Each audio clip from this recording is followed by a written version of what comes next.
Hello বন্ধুরা, আজকে আপনাদেরকে দেখিয়ে দিব ফেসবুকের সবচেয়ে গুরুত্বপূর্ণ তিনটি সেটিং। এই সেটিংগুলো করার জন্য আমাদেরকে চলে যেতে হবে ফেসবুকে যাওয়ার পরে সর্বপ্রথম চলে যেতে হবে প্রোফাইলে যাওয়ার পরে আপনাদেরকে চলে যেতে হবে ডান পাশে থ্রি ডট আছে এখানে যাওয়ার পরে সর্বপ্রথম আপনাদেরকে চলে যেতে হবে প্রোফাইল স্ট্যাটাসে, আপনাদের প্রোফাইলটা ঠিক আছে কিনা চেক করার জন্য। তো এখানে দেখতে পাচ্ছেন আমার প্রোফাইলটা সম্পূর্ণ ঠিক রয়েছে, সবুজ চিহ্ন আছে। এখান থেকে ব্যাক করে চলে যেতে হবে আপনাদেরকে বাম পাশে কিছু থ্রি ডট আছে এখানে যাওয়ার পরে আপনাদেরকে চলে যেতে হবে সেটিং অ্যান্ড প্রাইভেসিতে। এখানে যাওয়ার পরে আপনাদেরকে চলে যেতে হবে সেটিং এ যাওয়ার পরে সর্বপ্রথম যে সেটিংটা করবেন সেটা হলো ডিফল্ট অডিয়েন্স সেটিং। এখানে যাওয়ার পরে আপনাদেরকে দেখুন উপরে ইউর কারেন্ট সেটিং, এটা অবশ্যই পাবলিক করে দিবেন। দেওয়ার পরে নিচে থেকে নেক্সট করে দিবেন। দেওয়ার পরে এখান থেকে ব্যাক করে চলে আসবেন।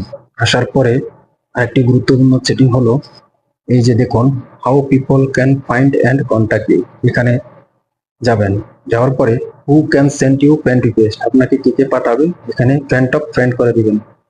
নিচেরটা অবশ্যই অনলি মি করে দিবেন।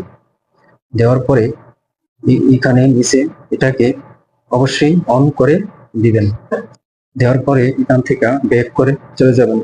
সবচেয়ে গুরুত্বপূর্ণ যে সেটিংটা সেটা হলো ফলোয়ার্স অ্যান্ড পাবলিক কন্টেন্ট। এখানে যাবেন, এখানে সবগুলা আপনারা পাবলিক করে দিবেন একটা একটা করে। শুধুমাত্র 2 নম্বর who can see your followers on your profile, এটা অনলি করে দিবেন।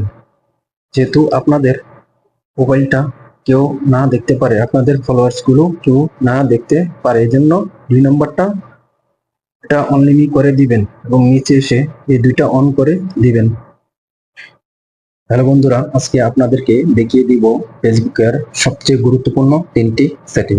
এই সেটিংগুলো করার জন্য আমাদেরকে চলে যেতে হবে ফেসবুকে যাওয়ার পরে সর্বপ্রথম চলে যেতে হবে প্রোফাইলে যাওয়ার পরে আপনাদেরকে চলে যেতে হবে ডান পাশে থ্রি ডট আছে এখানে যাওয়ার পরে সর্বপ্রথম আপনাদেরকে চলে যেতে হবে প্রোফাইল স্ট্যাটাসে, আপনাদের প্রোফাইলটা ঠিক আছে কিনা চেক করার জন্য। তো এখানে দেখতে পাচ্ছেন আমার প্রোফাইলটা সম্পূর্ণ ঠিক রয়েছে, সবুজ চিহ্ন আছে। এখান থেকে ব্যাক করে চলে যেতে হবে আপনাদেরকে বাম পাশে কিছু থ্রি ডট আছে এখানে যাওয়ার পরে আপনাদেরকে চলে যেতে হবে সেটিং